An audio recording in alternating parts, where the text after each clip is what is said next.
On vous souhaite la bienvenue à ériclatour.com. Vous l'avez vu hier avec des entrevues de Stéphane Legrand et de Michel Fecteau. On poursuit aujourd'hui avec deux autres candidats à la mairie. Je vous précise qu'un seul candidat a refusé notre invitation. Il s'agit de Khaled Khalil. Il voulait obtenir des questions à l'avance et un droit de regard au montage. Évidemment, ce qu'on a refusé en guise d'équité pour tout le monde. Donc aujourd'hui, au cours de cette émission, on reçoit Alain Laplante, qui est le chef de l'équipe Alain Laplante, qui va nous parler un peu de sa campagne électorale et des différentes visions de son équipe pour gérer la ville. Mais d'abord, on commence avec Claude Bachand, l'ex-député fédéral qui sollicite la mairie avec son équipe avec Bachand.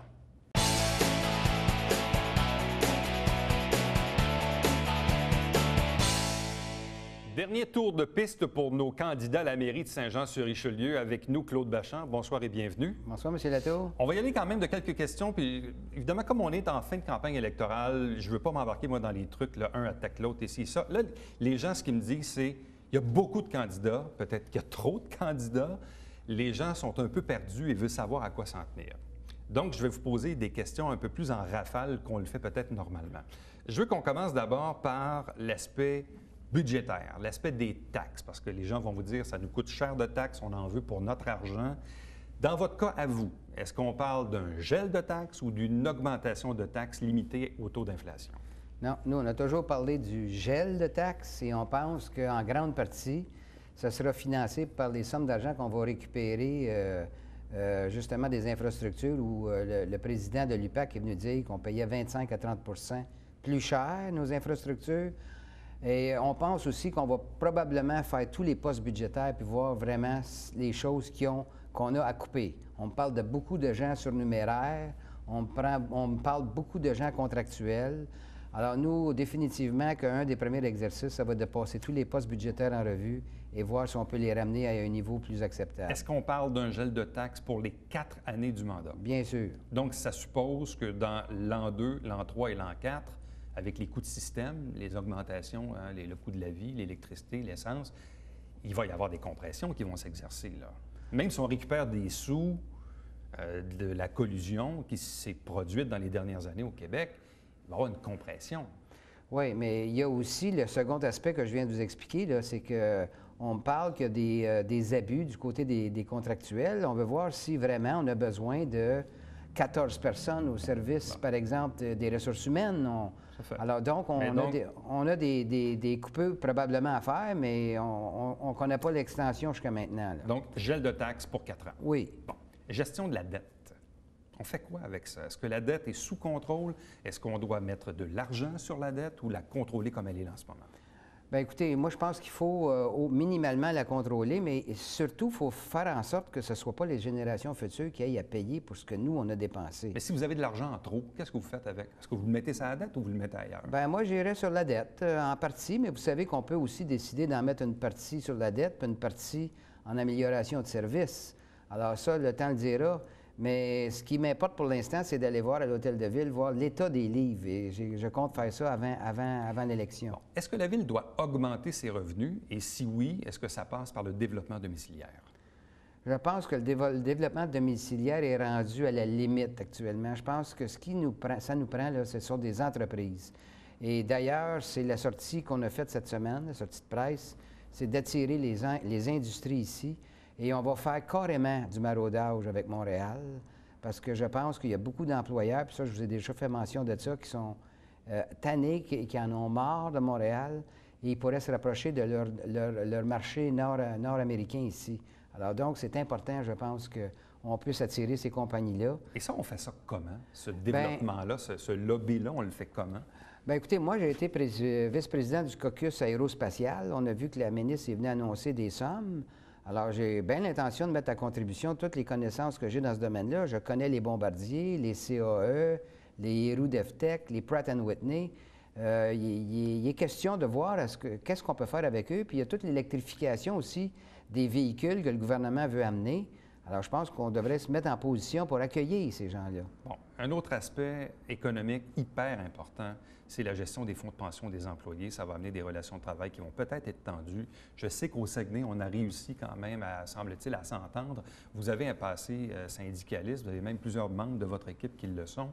Comment vous entrevoyez les relations avec les employés dans une mesure où vous allez devoir renégocier des conventions et vous allez peut-être devoir toucher la gestion des fonds de pension? Oui, mais moi, ce que je peux vous dire, c'est qu'on a déjà eu des rencontres avec les employés et les employés sont ouverts à une certaine négociation. Le problème, au moment où on se parle, c'est qu'il n'y avait pas de vis-à-vis là-bas. La porte du maire était fermée et la porte du conseil municipal aussi était fermée. Alors donc, on s'en remettait uniquement au directeur des différents services. Je pense qu'il va falloir écouter l'autre version de la médaille, puis je pense qu'on est capable d'en arriver à une entente. Bon, comment allez-vous réussir à offrir une répartition équitable des dépenses? Plusieurs, du côté d'Iberville, même du côté de Saint-Eugène, ont la perception que tout l'argent va à Saint-Luc, ou un peu à Saint-Jean, mais pas beaucoup à Saint-Eugène, pas beaucoup à Iberville. Est-ce que c'est vrai, est-ce que c'est pas vrai? On pourrait débattre longtemps, mais comment allez-vous assurer une répartition égale des dépenses dans les 12 districts? Bien, écoutez, vous avez raison sur Iberville et puis Saint-Eugène. Il y a une certaine aliénation, là. Ils sentent qu'ils font pas tout à fait partie de la même ville que nous. Et je pense qu'ils ont raison. Alors, il va falloir voir la répartition, vous avez raison. On ne veut pas non plus déshabiller Jacques pour habiller Pierre, mais certainement qu'il y a un rééquilibrage à faire du côté d'Iberville et de Saint-Eugène. Bon, le projet du centre-ville, il y a déjà des sommes qui ont été promises. Il y a un projet qui est en marche. Est-ce que vous laissez le projet tel quel ou est-ce que vous y apportez des modifications? Les seules modifications que j'apporterais, moi, c'est d'essayer d'accélérer les travaux parce que c'est quand même loin. On voit qu'il y a différentes phases qui vont nous mener jusqu'en 2016, 2017. Je trouve qu'on a besoin de notre centre-ville le plus rapidement possible et il faudrait voir comment on peut accélérer les travaux. Le nouveau pont dans le centre-ville, vous le laissez dans l'axe qui a été décidé, avec l'expropriation et tout ça, là? Il va falloir voir, bien écoutez, si l'expropriation est commencée, puis vraiment le tracé, on ne peut pas y déroger, on va probablement être obligé de le laisser comme ça, mais il faut quand même regarder d'autres éventualités, puis s'il n'est pas trop tard, on peut intervenir à Québec. On fait quoi avec l'ancien pont-Gouin? L'ancien pont-Gouin, on le valorise? Bien, les gens disent que le prix de la démolition, on pourrait le récupérer puis peut-être assumer sa survie, mais pour combien d'années? Alors, je vous avoue que ça, il va falloir qu'on y songe. Je n'ai pas de position pour l'instant. Je sais qu'il y a du monde qui veut le sauver, mais moi, je serais d'accord pour le sauver. Mais à quel prix? Est-ce que les gens vont être prêts à payer des taxes supplémentaires pour sauver ce pont-là? C'est à voir aussi avec la population. Bon. La Ville met beaucoup d'argent dans le CLD, dans l'Office du tourisme, dans la Société de développement du centre-ville ici, où on a même épongé certains déficits pour permettre la survie de l'organisme. Quel est l'avenir de la Société de développement du Vieux-Saint-Jean? Bien, je pense que c'est un bon avenir. Je suis d'ailleurs allé à leur Assemblée générale dernièrement, puis j'ai été quand même très impressionné du travail qu'ils font pour le centre-ville. Je pense que c'est le type d'organisme que vous me dites, là, on se doit de travailler avec eux, puis faire en sorte qu'on ne développe pas juste la Société de développement du Vieux-Saint-Jean, mais aussi le CLD, que j'ai rencontré cette semaine et qui m'ont vraiment impressionné avec le travail qu'ils font. Donc, on maintient les sommes et les engagements à l'égard de ces trois organismes? C'est difficile de faire autrement, à moins qu'on ferme tout ça puis que ce soit toute la Ville qui s'en occupe, mais on a déjà des gens spécialisés dans la question. Alors, moi, je pense qu'il faut les maintenir, oui. Bon, je reviens au développement résidentiel, la protection des boisés, l'avenir des terrains de golf, que certains voudraient qu'on modifie le zonage pour permettre des maisons. Le développement domiciliaire, on l'a abordé tantôt, mais je vous ramène là-dessus. Est-ce qu'on le freine? Est-ce qu'on l'augmente? Il y a des enjeux d'infrastructure, il y a de la protection des boisés. Quelle est votre vision à l'égard du développement domiciliaire? Bien, je répète, moi, que je pense qu'il va falloir le freiner un peu, oui, parce que je trouve que ça met une pression terrible sur l'environnement. On a de multiples exemples où il y a eu un saccage de boisés. On doit récupérer notre couverture végétale qui devrait être à 15 alors qu'elle est à 7 Alors, c'est difficilement conciliable, ça, avec un développement domiciliaire à tout bride. Alors, je pense qu'il faut le freiner un peu, oui. Trinity Church, qu'est-ce que vous voyez, en fait, comment pourrait-on transformer Trinity Church? On pourrait le transformer, mais il faudrait voir si le budget octroyé à l'époque est toujours disponible. Moi, je serais surpris de voir qu'il y a encore un 2,1 million qui avait été décidé à l'époque, qui est dans un gousset quelque part, juste pour le Trinity Church. Mais une fois que vous avez l'argent, vous faites quoi avec ça? Bien, écoutez, il y a beaucoup de projets. Il y avait un projet de café musical. C'est quand même un édifice patrimonial très respectable qui raconte une partie de l'histoire de Saint-Jean, surtout du côté anglophone. Alors, il ne faut pas négliger ça. C'est sûr que si on a possibilité de réhabiliter Trinity Church, on va le faire avec plaisir. Parc Rémiard, pour les gens de l'Acadie, il y en a qui sont un peu effrayés à l'idée de voir la facture arriver parce qu'ils sont des locataires de Park Bridge. Comment pouvez-vous rassurer les citoyens du Parc Rémiard? Bien, écoutez, j'ai été dans le parc Rémillard et... Problématique d'eau potable. Là. Oui, exactement. Écoutez, il y a des... On se croirait presque dans des villages africains, à une certaine mesure. Ces gens-là vivent dans des conditions, à mon point de vue, de tiers-monde pour ce qui est de l'eau. Alors, puis il ne faudrait pas leur arriver puis leur dire, bien là, on vous amène les aqueducs et ça va vous coûter 50 60 000 $ par place, parce que là, ça va être difficile. Alors, il va falloir discuter avec eux, puis il va falloir voir de quelle façon on répartit cette facture-là. Mais il faut quand même les ramener au 21e siècle, ces gens-là. Là. La vitesse dans les quartiers, est-ce qu'on maintient ça à 50? Est-ce qu'on baisse ça à 40, un peu comme dans certains quartiers de Montréal? Il y a les zones parcs également, il y a des problèmes de vitesse. Il y en a qui parlent de mettre des dos d'âne ou mettre des surélévations à certaines intersections. Quelle est votre opinion là-dessus? Bien, vous avez oublié aussi les zones scolaires qui, à mon point de vue, sont très, très importantes. Moi, je suis un de ceux qui fréquente, je passe souvent devant l'école Marie de Rome. Très important de faire en sorte que la vitesse soit respectée. Et vous avez raison, c'est un reproche qui est fait à la Ville continuellement.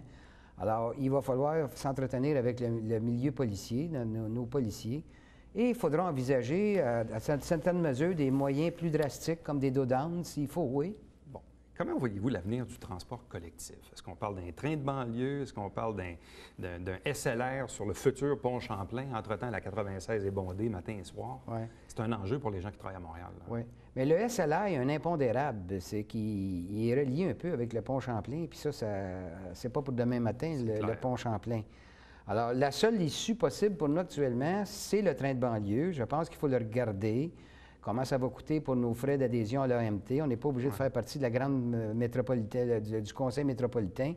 Mais il faut, d'après moi, regarder du côté du train de banlieue, tout en sachant qu'on ne veut pas compétitionner les autobus, c'est d'enlever les voitures sur la route qui est notre but. Dernière question. C'est quoi la différence entre Claude Bachand et les 8 autres candidats à mairie? Alors, je dirais que, pour citer un grand porte-parole des médias, qu'il est beaucoup plus zen qu'avant et qu'il a l'intention de se servir de cet aspect pour faire en sorte qu'il y aura des relations de travail harmonieuses, il y aura des relations de contact avec les électeurs harmonieuses. Donc, vous êtes devenu un vieux sage ou juste un sage? Bien, j'irais plus vers le sage que vieux sage. M. Bachand, merci. Bonne chance. Ça me fait plaisir. Merci beaucoup.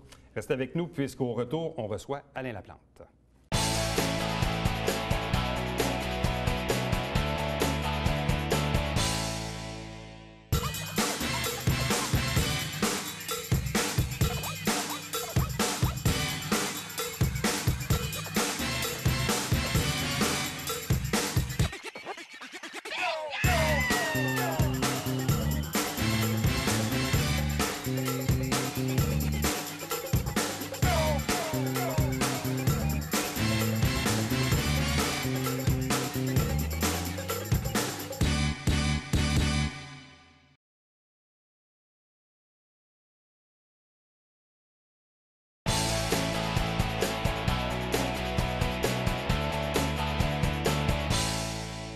C'est le dernier tour de piste de nos candidats à la mairie de Saint-Jean-sur-Richelieu. Cette fois, c'est au tour d'Alain Laplante. Bonsoir et bienvenue. Merci beaucoup, Éric. On y va de front d'abord avec les questions d'ordre budgétaire et financière, la taxe, les taxes foncières. Quelle est l'opinion d'Alain Laplante à l'égard de la taxe? Est-ce qu'on y va avec un gel ou avec une augmentation limitée au coût de la vie? Dès le début, l'équipe Alain Laplante a pris l'engagement de viser dès 2015 le gel du compte de taxes. Les citoyens ont atteint la limite de leur capacité de payer. Nous avons un budget de 150 millions environ à Saint-Jean-sur-Richelieu. Il y a moyen de mieux gérer l'argent qu'il y a sur la table et de limiter justement l'impact sur le portefeuille des citoyens. Comment peut-on arriver à un gel pour l'an 2, 3 et 4 de votre mandat? L'équipe Alain Laplante a proposé une série de mesures, on en a parlé lors de la dernière entrevue, pour viser justement le gel du compte de taxes. Premièrement, il faut revoir l'ensemble des procédures d'octroi de contrat. Il faut mettre fin au plan de conservation des milieux naturels qui coûte extrêmement cher aux contribuables. Il faut arrêter de céder les terrains qui appartiennent à la municipalité, qui valent des milliers de dollars. Il faut profiter des valeurs marchandes de nos terrains. Il y a une série de mesures qui peuvent être déployées. Il faut revoir les contrats des firmes externes, des firmes d'avocats, des firmes d'ingénierie. Il y a beaucoup d'argent à aller chercher là. Parlons maintenant de la gestion de la dette. Si vous terminez une année fiscale avec un surplus budgétaire, qu'est-ce que vous faites? Vous le mettez sur la dette ou dans le fonds consolidé? ça sera au conseil, bien évidemment, à décider. Mais on pense que si on a un surplus budgétaire à la fin d'une année, il faut travailler à l'intérêt des citoyens et viser à diminuer le fardeau fiscal des citoyens. Donc, on pourrait tout simplement l'allouer à des dépenses pour diminuer la taxation de l'année suivante ou l'allouer à la dette, donc qui aura un effet à diminuer les intérêts à payer sur la dette. Donc, la Ville doit-elle augmenter ses revenus ou baisser ses dépenses? Ou les deux? La Ville doit d'abord baisser ses dépenses, bien évidemment, et on doit travailler à augmenter les revenus. Cependant, ce n'est pas chose simple. Il faut travailler au développement commercial, il faut travailler au développement industriel. On veut créer des emplois de qualité à Saint-Jean-sur-Richelieu, et c'est là qu'il faut aller chercher de l'argent. Ce qu'on souhaite, nous, c'est de cesser la course à l'augmentation de la population et ne pas tout simplement essayer de chercher à augmenter notre budget par l'augmentation des citoyens. Fonds de pension des employés. Évidemment, ça va amener des relations de travail plus difficiles dans les années parce qu'il faut renouveler les conventions collectives et il faut jouer dans les fonds de pension. Quelle est votre vision à cet égard? C'est un problème extrêmement sérieux. Le problème a été pelleté en avant par le dernier conseil. Nous devrons, l'équipe Alain Laplante, s'en occuper très rapidement dans le prochain mandat. La solution doit bien évidemment être décidée en collaboration avec nos employés. On doit trouver une solution qui va convenir à la fois aux employés, mais également aux contribuables qui, comme vous savez, ont atteint la limite de leur capacité de payer et on ne les aidera pas avec les efforts pour atteindre cet objectif-là. Comment peut-on assurer une répartition équitable des dépenses municipales dans les 12 districts électoraux? Bien, il faut faire l'analyse d'abord de où est dépensé l'argent et puis lorsqu'on aura un portrait plus fidèle de où effectivement l'argent est dépensé, ça prend définitivement une équité dans les services entre les différents secteurs. Je pense entre autres au secteur Iberville, Saint-Athanas, secteur l'Acadie, secteur Saint-Eugène également qui se sent aussi laissé pour compte. Il faut se préoccuper de ça. Ça fait 10 ans que la ville de Saint-Jean-sur-Richelieu est fusionnée. Je pense qu'il est temps que tout le monde se sente partie prenante de cette ville-là, de ce projet de ville-là. Bon, parlons du projet du centre-ville. On le sait, il y a des travaux qui ont été annoncés, il y a des sommes qui ont été engagées. Vous êtes maire demain matin, vous faites quoi? Est-ce que vous maintenez ce qui a été décidé ou si vous désirez modifier certains éléments du projet de revitalisation? On souhaite revoir le projet de revitalisation. Cependant, bien évidemment, on ne défera pas ce qui a été fait. On doit faire d'abord le constat de où on est rendu, qu'est-ce qui reste à faire. Mais revoir quels aspects? Il faut revoir justement la séquence des travaux de revitalisation. La stratégie actuelle est de revitaliser le centre-ville par ses périphéries. On veut revitaliser les centres-villes, les entrées. On veut aménager les stationnements avant de s'occuper du cœur de la rue Richelieu. On pense à l'équipe Alain Laplante qu'il faut d'abord y aller sur le système sur le principe de la tache d'huile. Lorsqu'on va visiter le centre-ville de Burlington, on ne revient pas à la maison en disant Burlington a des belles entrées de ville où ils ont des beaux stationnements. Donc, ce qu'il faut s'occuper, c'est de notre artère commerciale de la rue Richelieu. Il faut revoir la séquence des travaux pour minimiser l'impact sur l'achalandage des commerçants.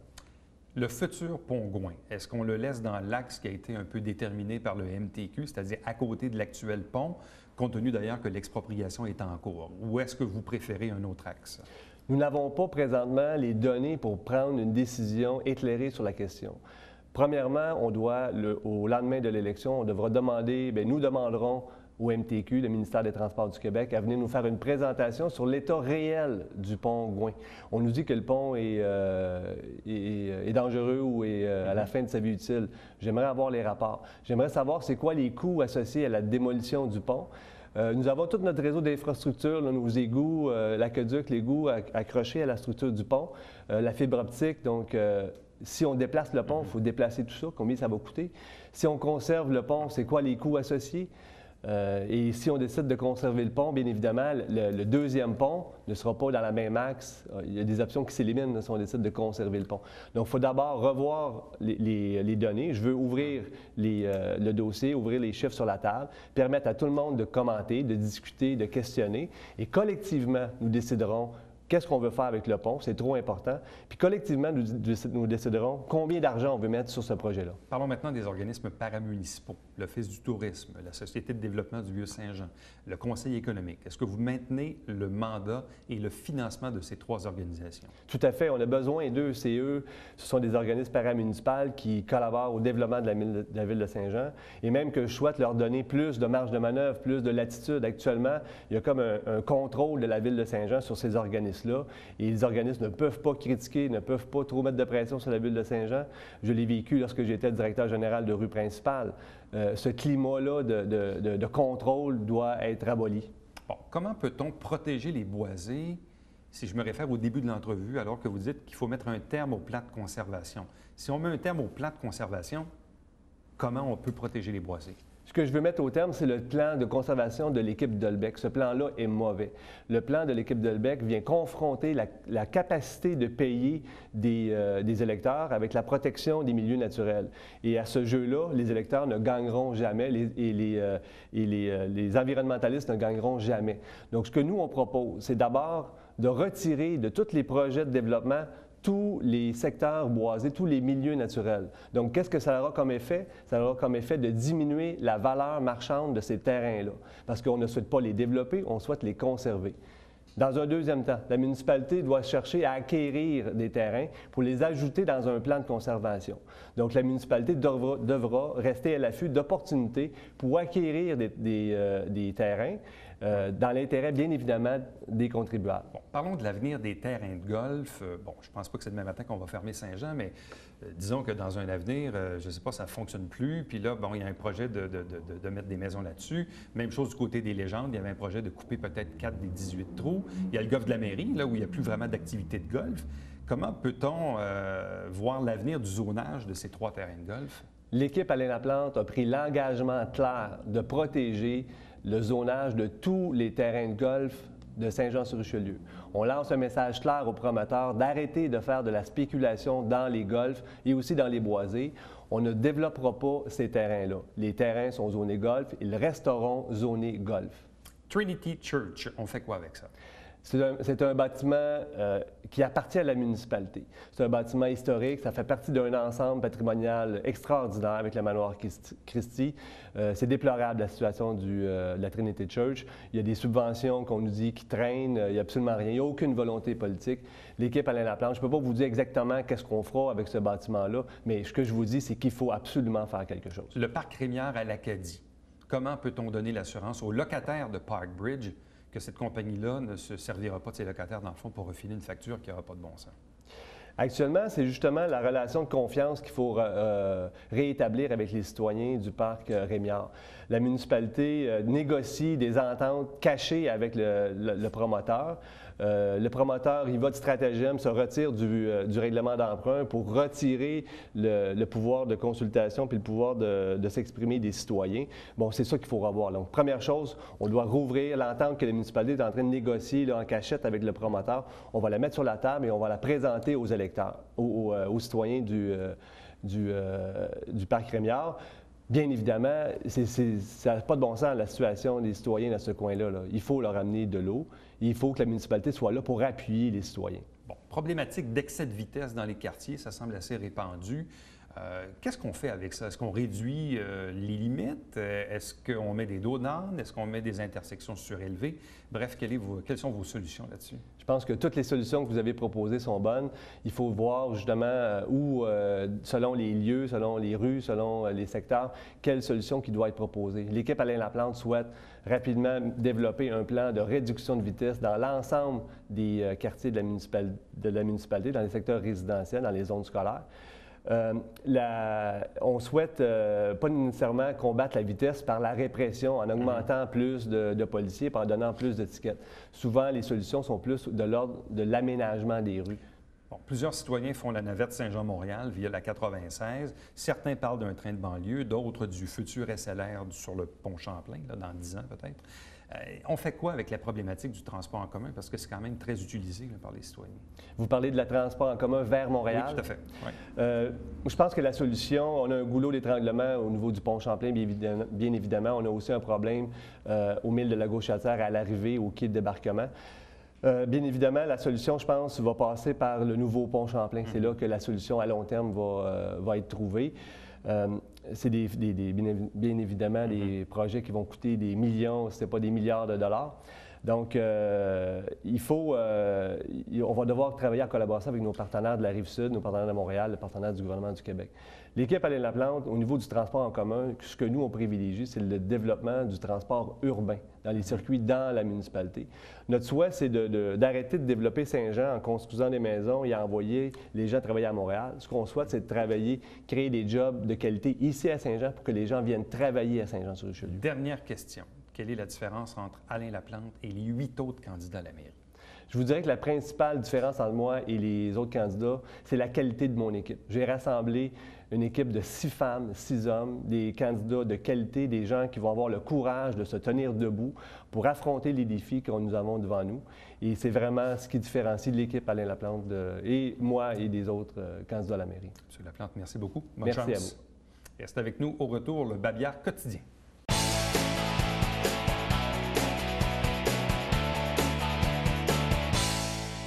Campagne de vaccination contre l'influenza. Si vous désirez obtenir de l'information, vous téléphonez au numéro indiqué à l'écran. On vous rappelle qu'il reste encore quelques rediffusions pour le débat des candidats à la mairie, dont on a fait la captation la semaine dernière au Cabaret Théâtre du Vieux-Saint-Jean avec la collaboration de Génération XYZ. Et également, vous pouvez le retrouver via notre site Internet en format YouTube. Télébingo, 3 500 $ en prix à chaque semaine, tous les dimanches matin, 9h30. C'est en direct au Câble 9, bien sûr. Il y a une trentaine de dépositaires dans la région, au Richelieu-Hérouville, pour acheter vos cartes. Pour information, le site Internet où vous téléphonez ici même. Télévision du Richelieu, attention à notre nouvelle adresse, 145 de la rue Richelieu. Le reste, évidemment, demeure inchangé. Pour me joindre, Éric Latour à commercial tvhr9.com. Devenez adepte également de notre page Facebook, facebook.com/tvhr9. On a franchi le cap du 1000 fans Facebook cette semaine. On vous en remercie et on vous encourage, bien sûr, à continuer. Et ériclatour.com, diffusé à tous les jours de la semaine, notamment en rappel le dimanche, à compter de 16h jusqu'à 18h30. Nous, on se fixe rendez-vous demain. Demain, on reçoit les 2 candidats indépendants, Paul Turcotte et Michel Gauthier. À demain. Bye-bye.